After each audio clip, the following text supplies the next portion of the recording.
Assalamualaikum warahmatullahi wabarakatuh. Perkenalkan, nama saya Reni Citrawati MPD. Saya mengajar matematika di SMA Negeri 1 Parung Kuda, Kabupaten Sukabumi, Jawa Barat. Dalam video ini saya akan menjabarkan berkaitan dengan testimoni saya mengikuti Diklat Guru Belajar seri PKH atau seri Pendidikan Keterampilan Hidup. Nah, apa sih pengertian dari pendidikan keterampilan hidup? Tentu saja kita harus pahami dulu apa yang dimaksud dengan keterampilan hidup. Nah, keterampilan hidup ini menggambarkan kemampuan seseorang dalam menghadapi tantangan kehidupan sehari-hari, termasuk menjalin hubungan sosial, menyelesaikan masalah, mengelola resiko, membuat keputusan, dan bekerja sama dengan orang lain. Artinya, keterampilan hidup ini merupakan kemampuan seseorang dalam hal berkomunikasi dan bekerja sama dalam sebuah kelompok dan berpikir kritis. Lalu, apa sih yang dimaksud dengan pendidikan keterampilan hidup? Nah, pendidikan keterampilan hidup atau PKH mendukung remaja untuk mengembangkan dan menggunakan berbagai keterampilan yang telah diidentifikasi sebagai hal penting dalam konteks individu mereka.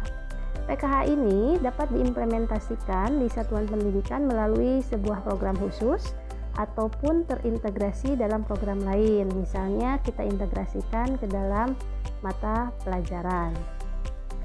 Nah, apa yang dimaksud dengan program Guru Belajar seri Pendidikan Keterampilan Hidup? Nah, program pembelajaran yang dirancang bagi guru SMP, SMA, dan SMK dengan tujuan untuk membantu dan membekali para peserta didik dengan keterampilan abad ke-21 yang tentu saja akan bermanfaat untuk masa depan mereka, termasuk untuk mengembangkan kemampuan belajar dan menggali potensi diri dari peserta didik tersebut. Nah, seri PKH ini merupakan hasil kerjasama antara Kemendikbud RI dan UNICEF. Nah, lalu bagaimana sih kita seorang guru cara mengikuti diklat PKH di SIM PKB? Langkah pertama adalah kita harus masuk ke browser dan menuliskan alamat atau portal dari guru belajar, yaitu gurubelajar.berbagi.kemdikbud.go.id. Nah, setelah kita tuliskan, maka nanti akan muncul menu seperti ini.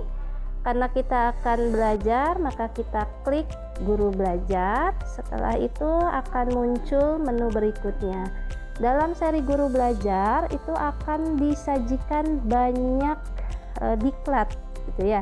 Kita sebagai guru dapat memilih diklat yang sesuai dan cocok atau kita butuhkan. Karena kita akan mengikuti diklat seri pendidikan keterampilan hidup, maka kita pilih seri pendidikan keterampilan hidup, klik selengkapnya atau selanjutnya, kemudian akan muncul menu yang menyatakan kita untuk siap mulai belajar. Artinya kita akan digiring untuk masuk dan daftar sebagai peserta diklat.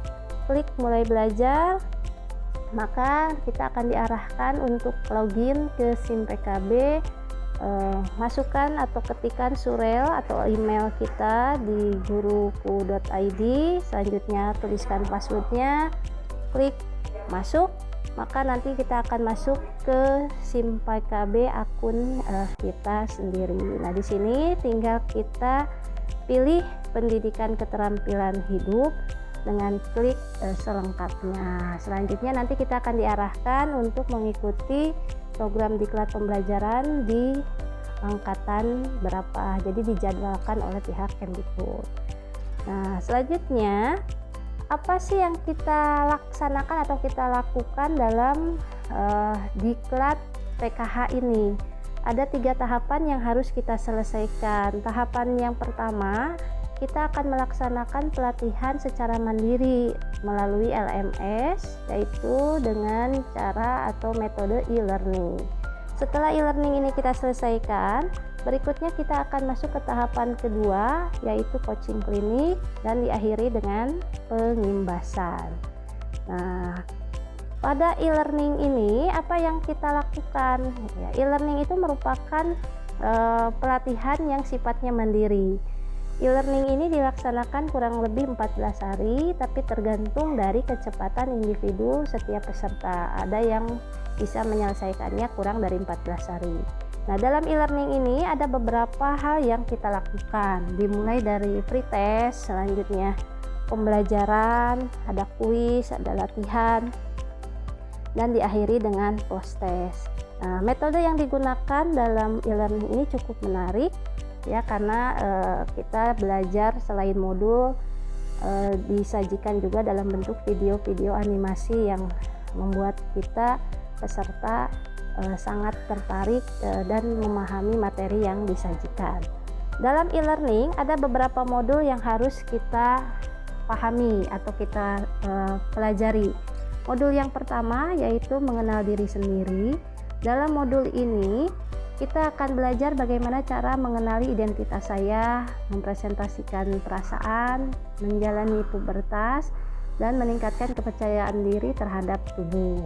Selanjutnya di modul kedua kita akan belajar tentang membentuk kebiasaan sehat. Di sini kita akan belajar tentang kebersihan diri, olahraga dan gizi, merokok, alkohol dan obat-obatan, serta menggunakan internet dan media sosial yang sehat. Di modul ketiga, kita akan belajar berkaitan dengan mengembangkan hubungan yang saling menghormati. Nah, di sini kita akan diajarkan berkaitan dengan cara berteman, cinta, kesehatan reproduksi, dan kesehatan seksual. Di modul keempat ini berkaitan dengan menciptakan dunia yang lebih baik. Maka kita akan belajar tentang hak asasi manusia, kesetaraan gender, perdamaian dan konflik, serta kepedulian terhadap lingkungan. Dan modul terakhir atau modul kelima berkaitan dengan melakukan aksi bersama. Kita akan belajar berkaitan dengan cara mengidentifikasi sebuah masalah, menganalisis masalah, selanjutnya menentukan sasaran dan tujuan, dan merencanakan sebuah proyek. Nah, pada e-learning ini kita belajar secara mandiri menggunakan learning management system. Waktunya bisa kita sesuaikan dengan waktu senggang kita sehingga tidak dibatasi mau kapan saja. Cukup menyenangkan dan sangat fleksibel. Nah, setelah proses atau setelah diklat melalui e-learning kita selesaikan, maka langkah berikutnya kita akan masuk ke tahapan berikutnya, yaitu yang disebut dengan coaching klinik. Berbeda dengan e-learning, dalam coaching klinik nanti kita akan dibimbing oleh seorang master trainer. Jadi pembelajarannya tidak secara mandiri melainkan secara bersama-sama. Nah, tujuan coaching klinik ini untuk menambah pemahaman kita dan menyamakan persepsi kita tentang PKH dan bagaimana cara mengimplementasikannya di satuan pendidikan. Nah, dalam coaching klinik kita akan digiring untuk masuk ke WA group yang dipimpin oleh seorang master trainer. Selanjutnya pembelajaran yang dilakukan pun menggunakan Zoom meeting. Nah, dalam coaching klinik saya mendapatkan mentor atau master trainer dibimbing oleh Ibu Ida Nurfarida. Beliau adalah guru BP dari SMPN 2 Bayongbong, Kabupaten Garut, Jawa Barat. Beliau adalah sosok yang ramah, baik, penuh motivasi dan sangat pengertian kepada kami sebagai peserta coaching klinik. Nah, dalam coaching klinik ini kegiatan apa saja sih yang kita lakukan? Ya, banyak hal yang kita lakukan dalam coaching klinik. Yang pertama adalah kita melakukan pertemuan lewat Zoom. Ada 5 kali pertemuan yang kita laksanakan lewat Zoom. Nah, dalam pertemuan ini banyak hal yang kita bahas, dari mulai bertukar informasi, pengalaman, bagaimana cara mengimplementasikan PKH di satuan pendidikan masing-masing. Selanjutnya kita pun melaksanakan pemahaman berkaitan dengan bagaimana cara membuat sebuah rencana aksi. Nah, rencana aksi ini adalah pembuatan rencana pengimbasan program PKH kepada rekan-rekan di satuan pendidikan. Nah, kita harus bisa mengatur jadwal berkaitan dengan durasi, waktu pelaksanaan, target, dan metode yang akan kita gunakan dalam melakukan pengimbasan terhadap rekan-rekan.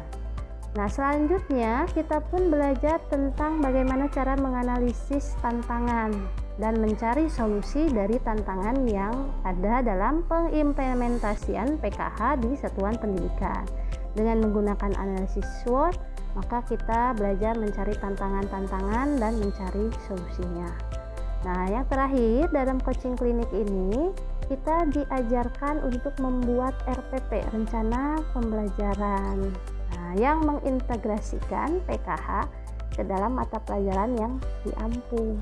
Artinya kita harus menyisipkan topik-topik PKH atau keterampilan hidup dalam RPP, sehingga dalam pelaksanaan pembelajaran kita dapat mengimplementasikan PKH tersebut.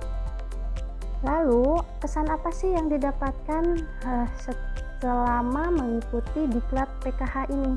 Tentu saja banyak hal yang saya dapatkan. Ya, yang pertama jelas saya mendapatkan pemahaman berkaitan dengan pendidikan keterampilan hidup dan bagaimana cara mengimplementasikannya dalam pembelajaran, khususnya pembelajaran matematika. Yang berikutnya, saya pun dapat bertemu atau berkenalan dengan coach yang sangat baik, pintar, yang memahami tentang pendidikan keterampilan hidup, yang sudah mengimplementasikan PKH di satuan pendidikan. Selanjutnya, saya pun dapat bertemu dan berkenalan dengan teman-teman baru satu profesi dari berbagai daerah dari seluruh Indonesia, gitu ya. Nah, di sini dengan diklat PKH ini, terutama melalui coaching klinik, banyak hal yang bisa saya dapatkan dan tentu saja ini sangat bermanfaat dan menambah pemahaman saya tentang pendidikan keterampilan hidup dan bagaimana cara mengimplementasikannya dalam pembelajaran di sekolah. Demikian testimoni yang bisa saya sampaikan berkaitan dengan pengalaman saya mengikuti diklat PKH dari mulai tahapan e-learning dan dilanjutkan dengan coaching klinik. Mudah-mudahan dapat bermanfaat. Salam sehat dan tetap semangat. Salam guru belajar. Wassalamualaikum warahmatullahi wabarakatuh.